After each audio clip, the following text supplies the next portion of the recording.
নমস্কার বন্ধুরা, JS fresh কুকিংয়ে স্বাগত জানিয়ে আজকে চলে এসেছি নতুন একটি রেসিপি নিয়ে। রেসিপিটি বানানোর জন্য এই উপকরণগুলো নিয়ে নিয়েছি।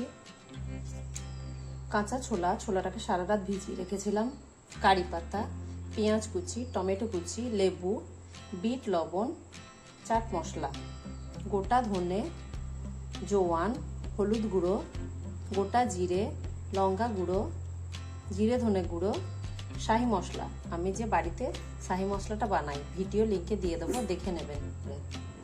এরপর কাঁচা ছোলাটাকে প্রেসার কুকারে 4টে সিটি দিয়ে সিদ্ধ করে নেব। এরপর কড়াইয়ে সাদা তেল দেব,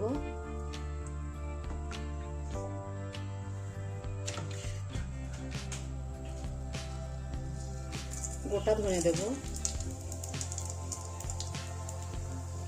গোটা জিরে দেব,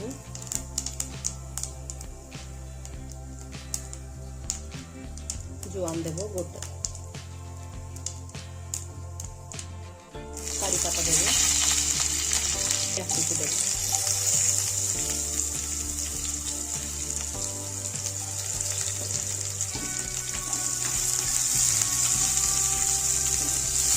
পেঁয়াজটা একটু ভাজা ভাজা হয়ে গেলে মশলাগুলো দিয়ে দেবো। ভাজা হয়ে গেছে, এবার যে মশলাগুলো নিয়েছিলাম সেগুলো দিয়ে দেবো। টমেটো কুচি দিয়ে দেবো, মশলাগুলো একসঙ্গে মিশিয়ে নেব।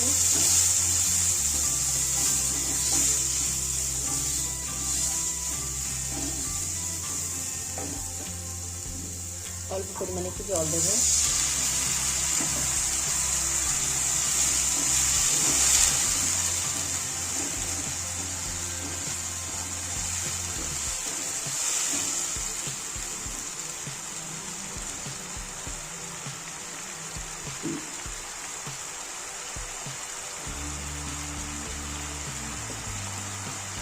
স্বাদ মতো বিট লবণ দেবো,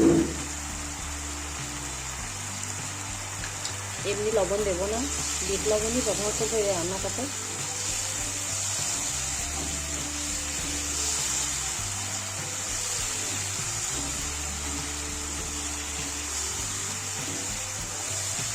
মশলাটা ভালোভাবে কষিয়ে নেব।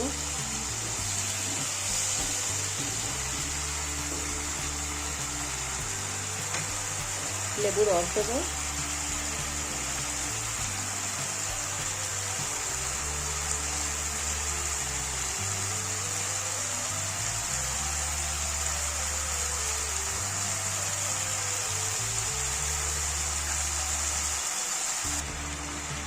মশলাটাকে 1 মিনিট ফুটিয়ে নেব।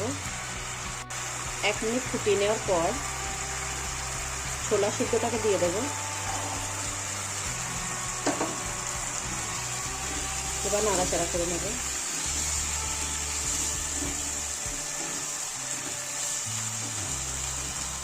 এবার চাট মশলাটাকে দিয়ে দেবো।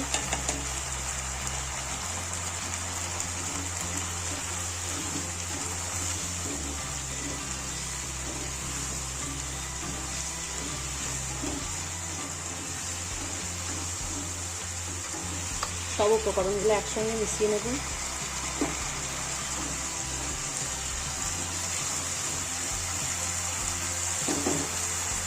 এবারে রান্নাটাকে ভাজা ভাজা করে নেব। তো রান্নাটা হয়ে গেছে, এবার একটা পাত্রে ঢেলে নেব। রেসিপিটাকে একটা প্লেটের মধ্যে ঢেলে নিয়েছি।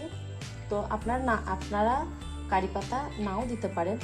তো রেসিপিটি যদি আপনাদের ভালো লাগে লাইক, কমেন্ট, শেয়ার আর চ্যানেলকে সাবস্ক্রাইব করবেন। পাশে থাকা বেল আইকনে ক্লিক করবেন। ধন্যবাদ।